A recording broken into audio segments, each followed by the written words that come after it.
Hi, and welcome back to my YouTube channel. This is your girl Colette Alethea, and this is the Roaring 30s. Happy New Year! We're in 2024. We made it. Thank God. So glad you're here to join me today. I have a wonderful guest with me today, you guys. Last time he made his appearance was, was it 2022, 2023? I can't remember. It's been some time. But I heard that you guys really enjoyed having my guest here, on the podcast. So I thought I would bring him back on to share some more wisdom. And it's none other than my handsome husband, Nana. Say hi to the people, honey. Hi, people. So, he's my favorite person to talk to. We always have many conversations in the house. And we had a great one yesterday. And I thought, let's save this, let's not hash it out without a mic. Let's talk about it. So yesterday, while I was cleaning, I had this thought that came to mind. And it was, where does the enemy hide in plain sight in terms of our progression? And we were kind of going back and forth about that, Nana, right? Right. So what were your thoughts? What did you think when I asked you that question? Well, at first I didn't understand it fully, right? So that's why I asked you to elaborate. Yeah. Like, what do you mean by where does the devil hide? Right. And I think I said the devil hides in shadows, and you said the devil hides in plain sight. And I said that's interesting, right?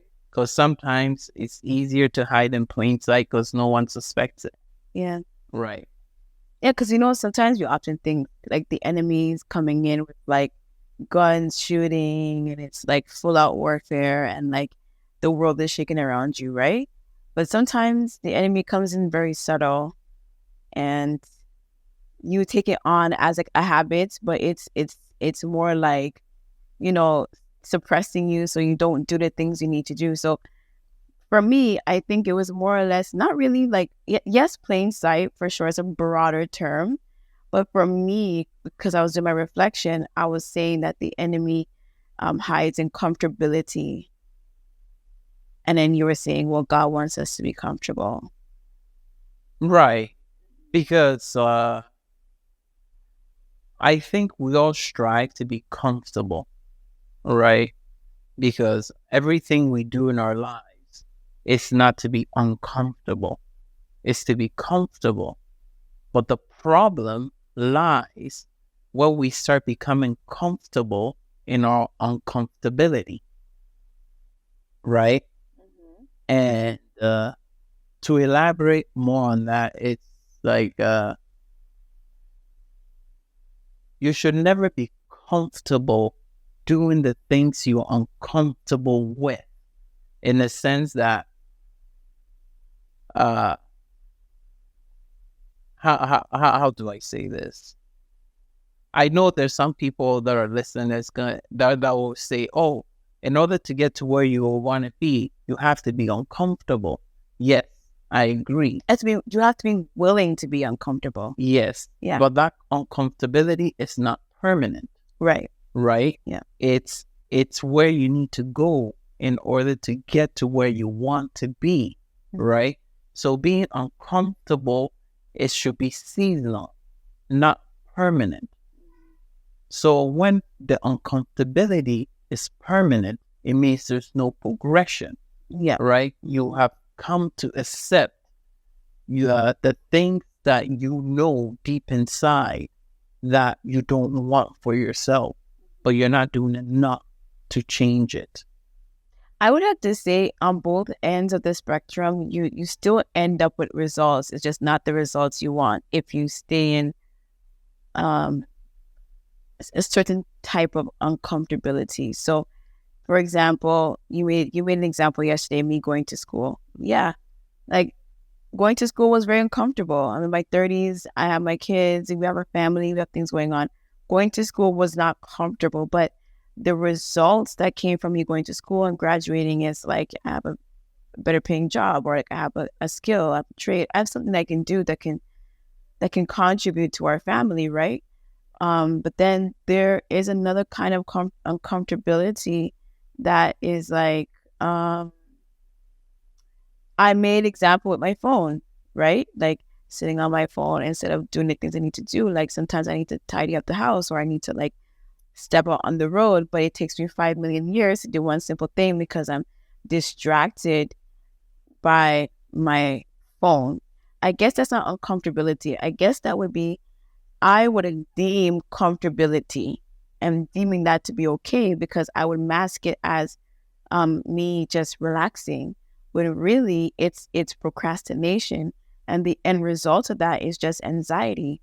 And so I think sometimes the enemy like will just, drop an idea, a seed. Obviously we're responsible for our own actions, let's be clear, but drop a seed like, oh, you pick up your phone and see what's going on. By the time you look, half an hour, 1 hour, 2 hours has passed, you are scrolling on every social media platform and still have not done the things that you need to do. And those are the small, subtle ways the enemy creeps into your life and prevents you from attaining the things that God has promised you for. It's ultimately a distraction from the things that could honestly make you very happy, even if it causes uncomfortability if you focused on it, So for me, I guess it was just truly a reflection on myself, because as much as a lot of us don't want to admit, we spend a lot of time on our phone, especially me. Yes, and as you spoke about being uncomfortable for a season, to get to a season where you're comfortable, I don't think that is okay. So being uncomfortable, I don't think that being uncomfortable, I don't think that's God's intention for us. I think God wants us to be filled. God wants our cups to be filled. And when our cups are filled, I don't think the sense of uncomfortability, anxiety, and fear, and all these things are part of our lives. We're truly happy because we're one with Him. And as you said, our distractions, right, are taken away, right? So I think being comfortable, it's not the issue. It's being comfortable with the things that are not supposed to be part of your life. That's where the problem comes in, right? Because deep inside you, the things that you are aligning with are not supposed to be part of your life. So every time you sit there or you're doing those things, anyway, I'll tell you one thing that my dad always tells me. Yeah. That depression comes when you're doing the things you're not supposed to be doing, or you're not doing the things you're supposed to be doing, right? Because when you do what's required of you or what you expect of yourself, and when you push yourself towards that which you want to achieve, you're happy with who you are. And all those emotions that will drive you down and that will drive you closer to the enemy will no longer be there, because that's what the enemy wants. That's why he tries to distract you from the things that God has set in your path. I hear you. I guess I hear you on that, and I think it's well said. I guess when I'm talking about being uncomfortable for a season, I don't know if the word. I think for me, when it comes to God, resting in God, allowing God for you to rest in Him, is a word I think I would better use when describing staying on the path that God has destined for you to yield the fruits and the rewards of that. But in terms of comfortability, I don't know. When it comes to God, you can never, to me personally, be too comfortable because God is always moving at any time, and so your life could change at a snap of a finger instantaneously, and all of a sudden you're uncomfortable again, but you find peace or rest in knowing that God will never leave you or forsake you, or God's going to always provide for you, or that the fact that whatever He's starting you, He will bring it to an end. So I guess it's just choice of words and how we view our walk and our relationship with God. So, but I guess the end result is that, the enemy can hide in plain sight. Yes, I completely agree. The enemy can hide in plain sight, right? If you do not have eyes to see, Right. Discernment. right?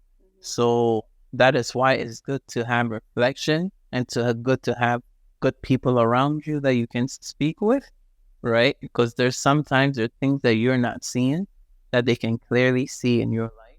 And if you valued your opinions of you, right, when they speak or when they point it out, you can now reflect on it, right, and see what you're talking about. For sure. Well, that's it for today. That's our short intro to our mini podcast together, right, Nana? By God's grace. By God's grace. Thank you for joining us. If you loved this podcast post today, be sure to hit the like button and subscribe. Thank you for joining us today, and we'll see you next time. Take care.